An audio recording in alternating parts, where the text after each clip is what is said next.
Back here on Busted Open, Dave LaGreca, Bully Ray, and somebody who's been on the show before, but he's a very, very busy man. You probably may have seen him this morning on Twitch, Breakfast with Bischoff, and of course he's got his podcast on MLW coming up 83 weeks. He's the one and only Eric Bischoff. Eric, how are you today? Good morning, gentlemen. I'm doing great. Hello, Eric. How are you, sir? Bully, good to hear your voice. I'm doing great, man. How are you today? Excellent, excellent. Thank you very much for coming on today. Got a lot of good questions for you. Happy to be here. So you are quite the busy man lately. It seems that way. It probably looks a lot busier than it really is. But, yeah, I'm moving around quite a bit. I had a great weekend this weekend. I came to Detroit with the Legends of Wrestling group, and believe it or not, Bully, Brian Knobbs, of all people, and I'm still shaking my head, in amazement. Brian Knobbs has put together a really well-run, well-organized promotion, and we did an event here in Detroit, Sterling Heights, just outside of Detroit. There were about 3,400 people, I think, 32, 34. Just a great show. Sting was there, Flair was there, Ricky the Dragon Steamboat, $1 Million Man, myself, badass Billy Gunn. It was just great. Garrett and I got to work together. West Briscoe was fun.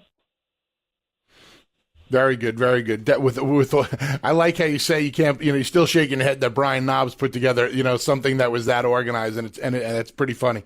No, it's flat out freaking amazing. I'm telling you. I'm looking at this. I'm thinking, no, well, here's the first. Let's put this in context. This is kind of like it gives me vertigo just thinking about it for too long. But I'm thinking about I'm actually working for Brian Knobbs. All by itself, right? I mean, that's a vertigo-inducing thought. You need to be sitting down when you contemplate that. But no, it's really well run. He hires some really good people, and people that we've all known and worked with in the past. So it's really great, really great. And what can you tell us about 83 Weeks, the new podcast that's going to be dropped? I noticed, on your Twitter account, @ebischoff, you talked about different topics and leaving it up to the fans to choose. I mean, when will we see this finally drop? And tell us a little bit about it. Sure. Well, I'm leaving that up to the podfather himself, Conrad Thompson. I told him when we agreed to do this together that I was really going to let him lead this dance. Because when it comes to podcasts in general, he is the ring general. He knows what he's doing. I'll just follow his lead. But that being said, and because you guys were kind enough to get me on the air and talk about this today, I have it on good authority that this show is going to record this week, and rumor has it we're going to drop it on Monday. Now, that's not confirmed yet. It's still up for a little bit of discussion, but there is a real good chance that we'll be dropping the show this upcoming Monday. I find the dynamic between you and Conrad quite interesting. A love-hate, so to speak. How much is love and how much is pure hate? Ask me in a month. Because I'm sure it's going to change, right? Look, I had one real experience with Conrad, and it was when I first met him, and this was about 2 years ago. Before, it was long before he did his podcast with Flair, and long before he did a podcast with Bruce. Conrad invited me to his home in Alabama. I think it was either Huntsville or Birmingham. I can't remember. And Conrad and about 6 or 8 of his really close friends showed up. We went down to Conrad's man cave, and he plied me with copious amounts of adult beverages. And for about 3 or 4 hours, he grilled me. And I literally felt like I was, in a deposition across the table from WWE attorney Jerry McDivitt and getting grilled, in a lawsuit. I mean, he's got this prosecutorial style of doing an interview. So it's going to be interesting. Bully, I'm pretty easy to get along with. I don't like being challenged unfairly.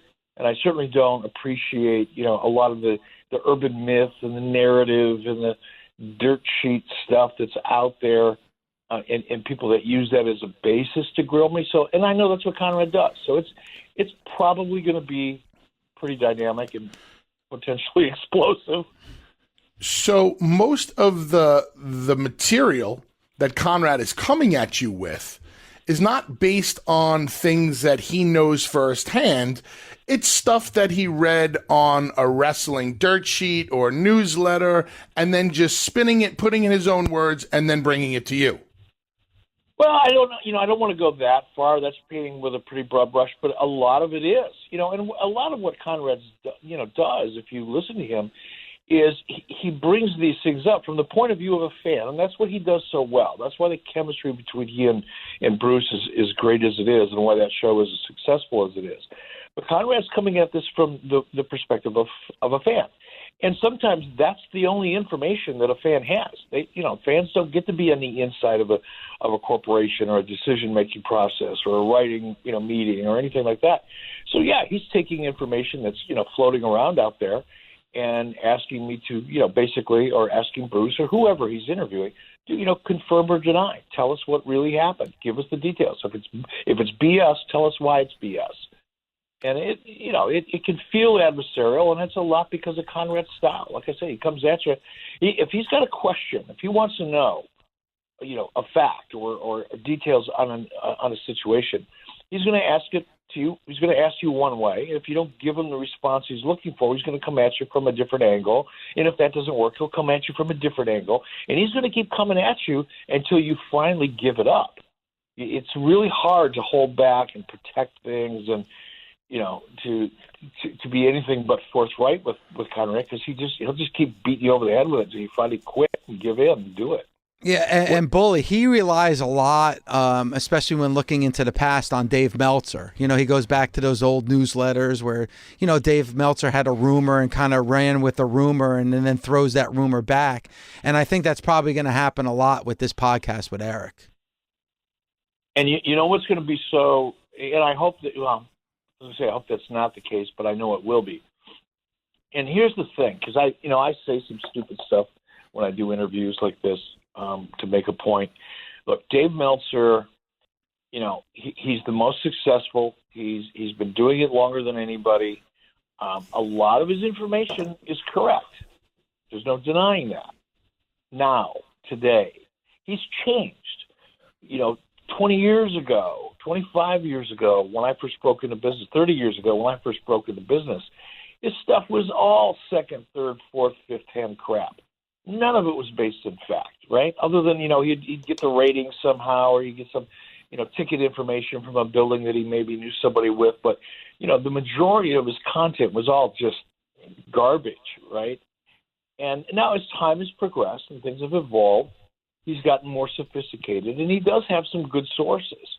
But the majority of his material back in the day when it mattered to me, when I was running WCW or I was an employee, I wasn't even running it. I was just a third-string announcer there, working for AWA. I saw the kind of damage that newsletter did to the business by putting this stuff out there. And unfortunately, advertisers or network executives or TV station general managers would read this crap and believe it. And it caused a problem. So that's that's the disdain I have for Dave Meltzer. But in today's environment, he comes up with some pretty accurate stuff. But yeah, that's where Conrad gets a lot of his stuff from, the 80s and the 90s, no doubt.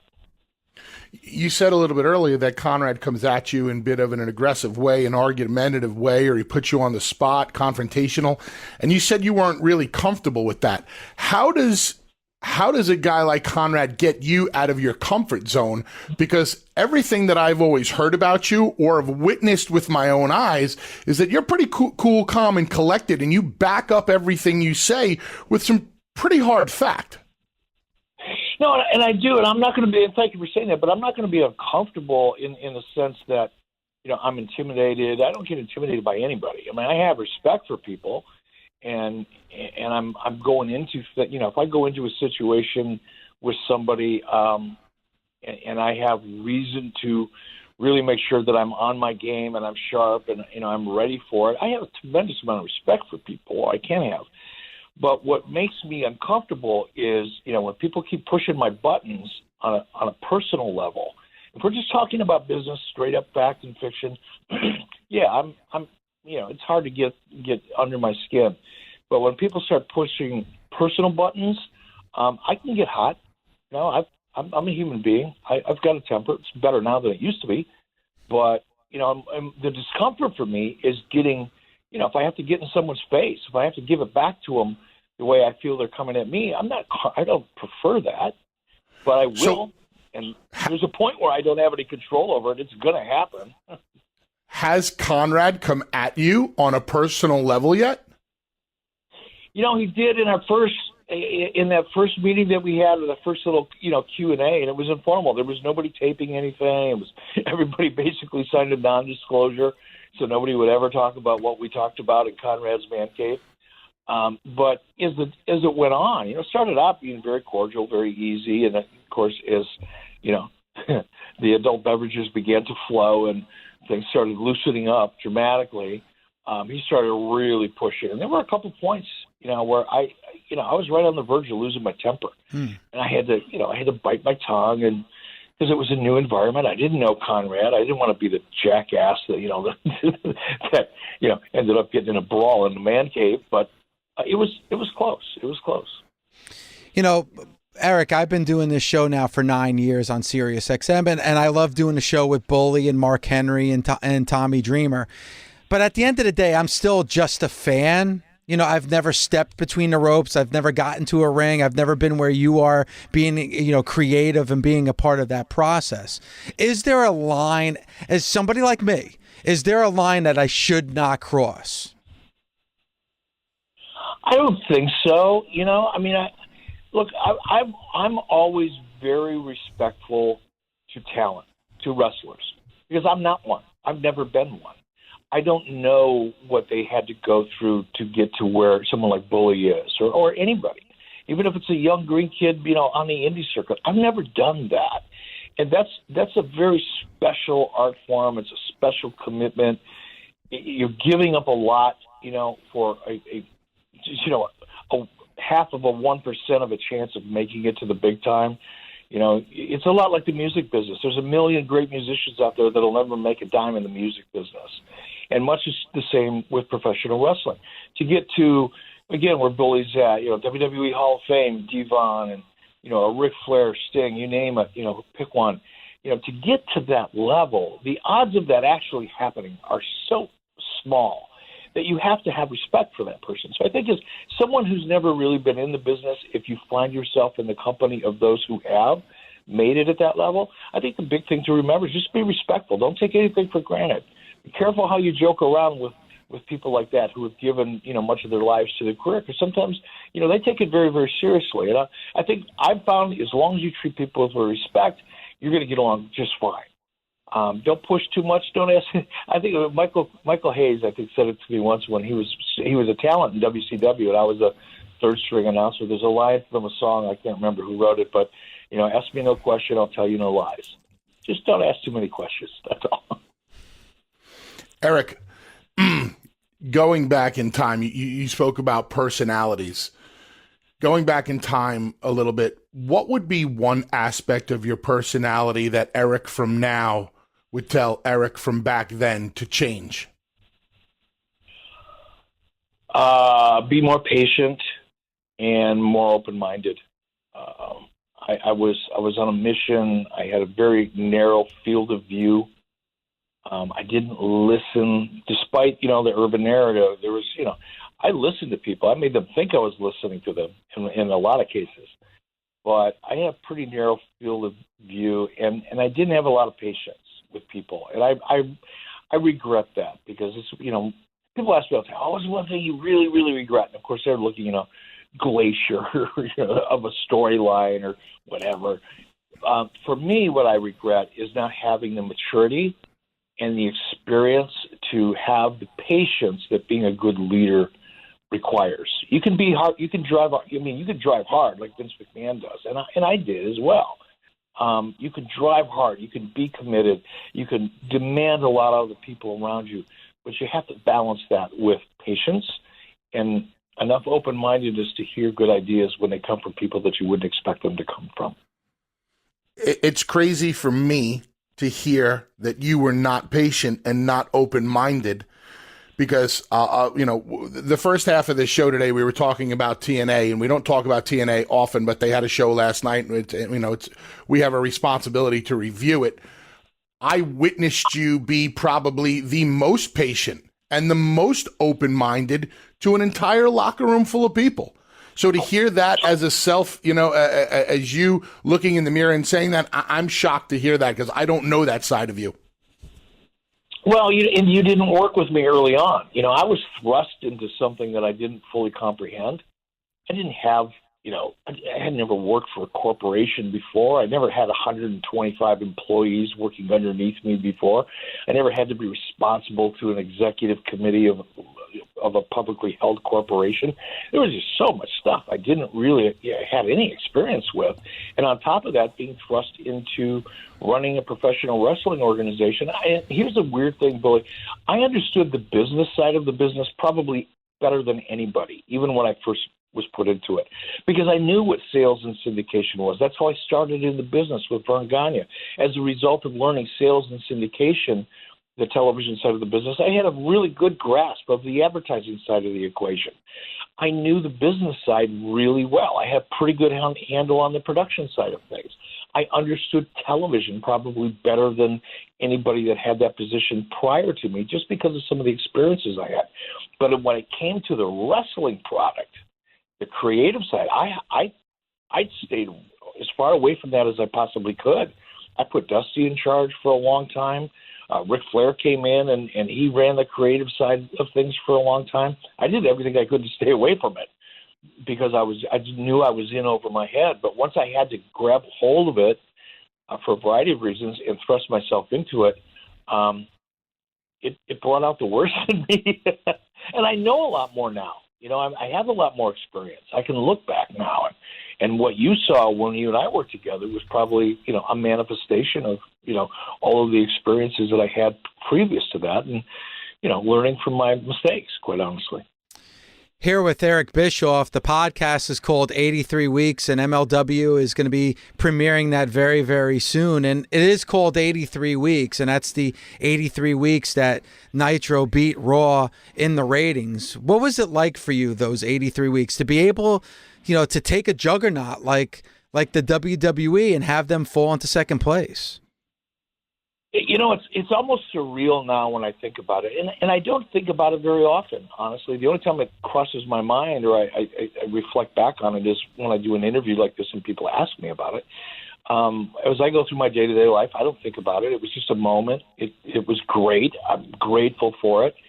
And before I continue and really answer the question, the 83 weeks, and the reason we named the show 83 Weeks, it really wasn't to pat myself on the back or put myself over for, defeating WWE 83 consecutive weeks. I beat him more than 83 weeks. It was like 96, but it was 83 consecutive weeks.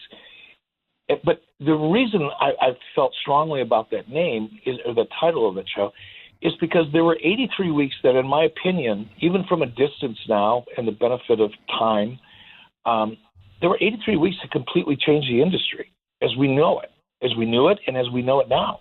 Those 83 weeks were responsible for much of what you see today in WWE. The fact that you're watching a live Monday Night Raw tonight, a 3-hour live Monday Night Raw, is directly related to Nitro going live. We forced them to go live. They didn't want to go live.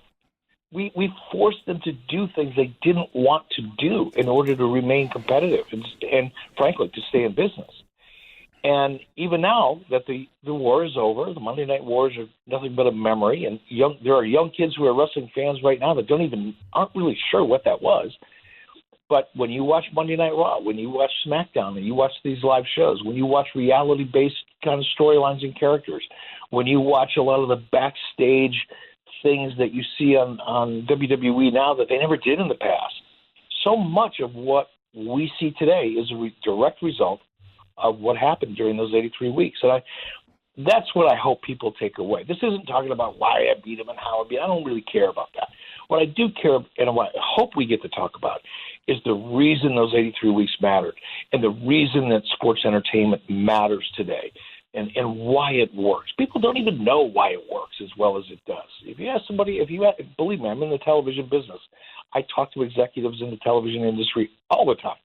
And they'll pull me aside when nobody's around because they don't want to embarrass themselves. And they'll say, Eric, why the hell does this stuff really work? I mean, they don't get it. It's storytelling, it's characters, it's action, it's suspense of disbelief. It's the original alternative programming that people like to talk about. Sports entertainment, professional wrestling was alternative programming before there was such a thing. So I love to talk about the business. It's a fascinating business, but that's what the 83 weeks is about. Now, what was it like for me? It was surreal. It was like going to Disneyland for the first time when you were a kid. It all happened seemingly so fast, and it changed my life and everybody's lives around me, really, my family in particular, so much that it's almost surreal when I think about it now. It's like when I think about it now, it's almost like remembering a movie that you saw 20 years ago. You saw the movie, you enjoyed the movie, and you remember a couple of moments of it, but it's such a distant part of my past that I don't think about it too much.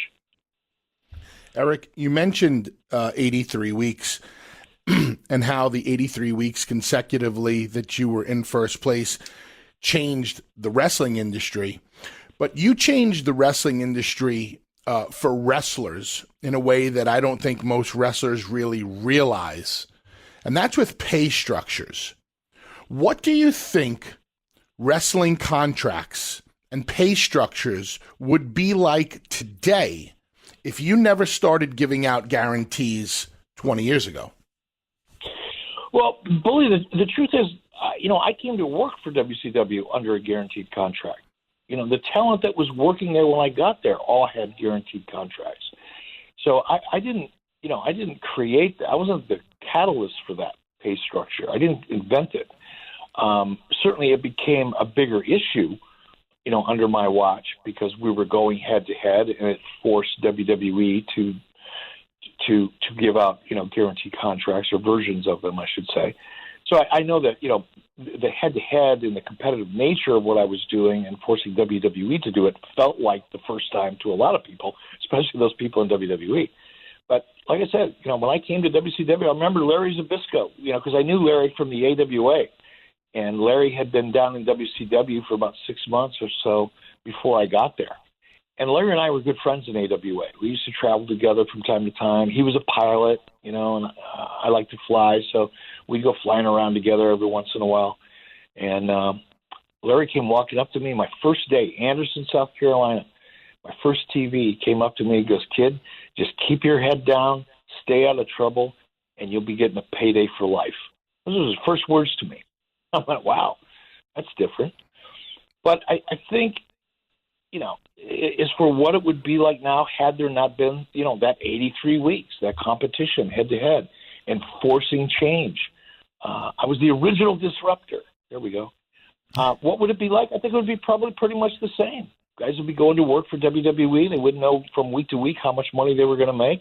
They would trust that whoever was in that decision-making process, because it was clearly discretionary. There was a formula, but nobody had the formula. Nobody could look at the formula and go, well, wait a minute. This says I'm supposed to get X, and I got Y. How come? It was a very discretionary way of compensating talent, and it was up to one guy who may have been influenced by 2 or 3 people around him, but, it probably would be the same. Who knows? So you didn't necessarily, quote unquote, invent the downside guarantee. You just got aggressive with it when you had the opportunity. Well, yeah, you could say that. But again, context is always king, Bully. When you go back, first of all, when I took over WCW, WWF at that time was already a company that was 3 generations old. Okay? It had been around for a long, long time. And it was an established company who had an established fan base. But more importantly, to the point, it had a very mature business model. They had licensing. They had merchandising. They could afford, they meaning WWF at the time, could afford to revenue share in some of those revenue streams because they existed.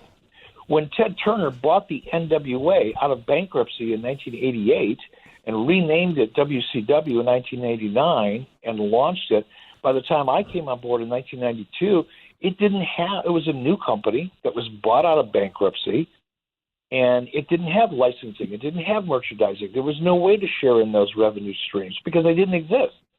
So if I wanted to attract talent that was looking to leave WWF and they wanted to come to WCW, I couldn't say, well, I'll tell you what, I'm going to give you 6% of all your T-shirt sales because there wasn't any. I couldn't say, well, I'm going to give you 10% of all your licensing and merchandising, video games, because there wasn't any.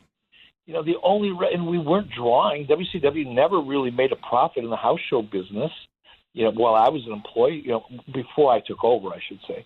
We got into a profit situation beginning about 95, 94, 95. But up to that point, they were losing money every time they went out the door. So there was nothing to share. The only thing we could do is, guarantee agreements if we wanted to be in business. Eric, we started today's show talking about TNA and Impact Wrestling, and I don't know if a lot of fans really understand how good that company was, from 2009 to 2012. Does it bother you at all that, people forget because there's been such a change in the regime with that company? And do you think that company will ever have a future? I would be lying if I said that from time to time it doesn't get under my skin. When I read some of the narrative and when people dismiss just how successful we all as a team made that company, for a couple of years, the changes that we, influenced, and some of the creative that I think still to this day is some of the best storytelling I've ever been involved with, with Aces and Eights. And it bothers me because I know some of that narrative is just, it comes from the dirt sheet community, the digital dirt sheet community. People want to take shots. It's just the nature of the beast, I guess.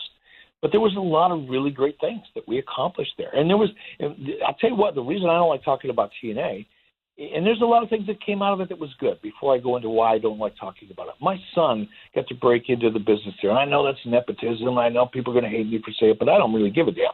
It was a really important moment to me in my personal life to be able to give my son not only the opportunity to break into business, but to be able to break into business and work with guys like Bully and Sting and Kurt Angle and Jeff Hardy and Ric Flair and Hulk Hogan. That's a pretty damn big deal to me. And I'm grateful for that. Whoops. Hold on. I'm going to lose that real quick. It's Vince McMahon. Hey, pal. But, I'm grateful for that. But the real reason I don't like talking about them is because of the just massive amounts of opportunity that they blew. I mean, there was opportunity presented to the owners, of TNA and to Dixie on a silver freaking platter. And because of egos or whatever, I mean, it was just weird management. They literally shot themselves in both feet and then turned the gun on themselves and shot themselves in the head. They had such a great opportunity and they blew it. And that, it's hard to create opportunity. Small businesses fail all the time, not because the people aren't smart or whatever, but, to finally get to a point where you've got a major opportunity put in front of you on a silver platter and then blow it because, mommy and daddy don't agree or because of ego or insecurity, I think it's sad. It's sad to the point it makes me angry. It's so crazy because before you came on the show, Eric, we were doing a little bit of TNA talk, and what you're saying and what I'm saying is almost the exact same thing. How looking back on it, when you see the amount of opportunity that was there and how well we were telling stories as a company from top to bottom, it is disappointing, it's discouraging, and it does anger you because it was never the fault of the wrestlers, as you knew, because that was a hardworking crew. And I can speak as one of those wrestlers for the creative team that was in place at the time. That was one hell of a great effort. It was always above there, and the decisions that just, as you said, shot themselves in the head, and it is discouraging. Yeah, I mean, there was a moment in time, and I'll probably get myself sued for talking about this, but at this point in my life, I don't really care about that either. There was a point in time because I had a good relationship with Viacom and Spike TV. I mean, as did Jason Hervey, my then partner. we had a really good dialogue going, and they had a lot of confidence in us. We started laying out, 6 months worth of story at one time, and we put a lot of effort into that. And we would present a Bible, to the network, because that's the way networks were used to operating. Television networks, we're never used to going, well, they'll figure it out on Friday and then they'll do it on Monday. Network executives like to see a plan. It doesn't mean that the plan can't change, and sometimes it has to because of injuries or contract issues or other things, or sometimes you just come up with a better idea. But you have to start somewhere, right? So we would, and it wasn't 6 months at a time, it was 3 months at a time. So once a quarter, once every 3 months, we would meet with the executives at Viacom, Kevin Kay, president of the network, and a number of others, their marketing team, and we would lay out a 90-day plan for them. And it was something they could wrap themselves around and go, okay, well, this is how we'll promote what you're going to do in our network. And we were working so closely with them that when the time came, and you'll remember, Bully, when UFC left Spike and went over to Fox, Kevin Kay said, hell with that, I'm going to buy Bellator. And they invested in Bellator because they no longer wanted to promote content on their network that could just pick up and leave. If they were going to build a business on their network, they wanted to own it. So I was personally not pushing, but selling pretty hard to Viacom to buy an equity stake in TNA because I knew that would ensure TNA's viability. If Spike TV owned them, or now Paramount TV owned them, then the likelihood of TNA being around for an extended period of time just went up exponentially. And Viacom was interested. Kevin Kay was interested. Everybody was excited about that. Guess who wasn't? Mommy and Daddy, because they would lose control.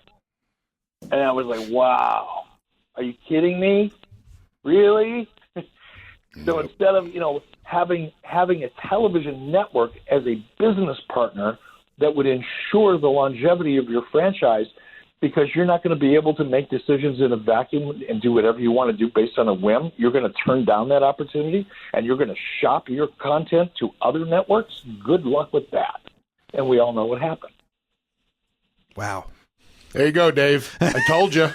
I told you. And I'll tell you something else. I'll tell you, me and Eric had a conversation a year ago about a show that I thought that me and Eric would do quite well at, and that's talking about everything that did go on back there, the truths, the total nonstop truth of what happened during that time. And there are so many things that people truly do not know. And it almost feels, I guess, vindicating to hear Eric say all these things, because he was there and he knows. And a lot of other people were there and they know that ownership destroyed what could have been a very, very great and lucrative wrestling company right now. Yeah, like I said, when you see up, Bully, you and I would both probably chop off a major body part for an opportunity to sit down with a network executive and have them say, you know what, guys, we'd like to buy into your vision to run a wrestling company. I mean, that's just like, wow. How to blow that opportunity, like I said, it makes my brain explode. It does. It's unbelievable. Well, let's talk about the positives. 83 weeks. It's kind of hard to come back because it's so frustrating. But yes, 83 weeks is going to be dropped on MLW. Can't wait. Yeah, 83 weeks with Conrad Thompson and yours truly. We're going to talk about a lot of fun stuff. I guess Conrad put up a poll. And, of course, fans want – and Conrad gave everybody the opportunity to vote on 4 different topics to see which one the fans wanted us to dive into first. And the third man in the NWO evidently is winning or has won the poll. So that's what we're going to dive into. And I think that's one of the things that we're going to – both Conrad and I are going to try to do is not talk about the same things that we've talked about over and over and over again. I mean, I could do that show in my sleep if all we talk about is the same stories or the same situations. But we're going to work really hard to come up with some granular kind of detail and discuss things that haven't been discussed before. So even though it's a topic that people have heard or discussed before, this angle is going to be a different point of view on that topic. So that's the first one. All right, Eric Bischoff again, host of 83 Weeks on MLW with Conrad. Can't wait to hear it, Eric, and thank you so much for the time today. Dave, thank you. Bully, always good to see you. It's fun seeing you in New Orleans a couple of weeks ago. Hopefully we'll run into each other again real soon and have time to go out and have a cocktail and a meal. Absolutely. We'll have a Patron Silver. It was great to see you, and as always, thank you for the opportunities. All right, my brother. Be well. All right, care. Eric Bischoff. And man, Bully, when he's telling those stories, and again, you've hinted at it a lot, you've touched on it a lot, but to hear Eric actually just throw it out there, plain as day, it is frustrating as somebody who is a huge fan of that company at that time to see it just go away like it did. And it's amazing to me. And again, how good TNA was back from 2009 to 2012 and how it just completely disappeared. And I'm going to back up one of the points that he made that I think is really important. And he said that, Viacom, Spike, they wanted to be our partner, but the family didn't want to give up what? What was the big word? Control. Control. There were two other times in TNA's history where the Dixie in particular did not want to give up control. Dixie had the opportunity to bring in JR, Jim Ross. And we know how successful JR has been in the business, especially in talent relations and knowing how this business runs inside and out, right? Yep. JR wanted to come in, but JR needed control. She wouldn't give it to him. Then she had the opportunity to bring in Paul Heyman as the head of creative. And Paul said, "This is what I need." But she did not want to give up control. And then you have the story that Eric just told you. None of what we say is an embellishment or a lie. It is close to the facts as you can possibly can. When you see all this laid out in front of you, then you can better understand how this company was on the cusp of greatness. But I guess it just wasn't meant to be. And you know what? And now Dixie Carter doesn't have any control at all. So you talk about how successful, first of all, how hot TNA was and how much more successful it could have been when you just attached those names that you just mentioned to it and didn't want to do it for control. Where's the control now anyway? Listen, I have no idea, but to hear another person say how it angers him and it bothers him, and there's a lot of TNA talent who feel the same way.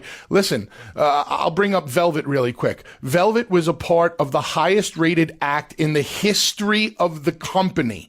It angers her to this day what happened there. I speak to other guys, even guys that have gone on to become successful, whether it's the AJs or the Joes or the Bobbies, who have finally put that past place behind them. They still shake their head and go, "Man, what we could have been over here." And it's the truth. We can go on and on. I know it's not the most topical thing, but I do believe that wrestling fans deserve to hear truths and not the bullcrap narratives that are out there. And very few of us can tell the absolute truth about what went on behind the closed doors of that company.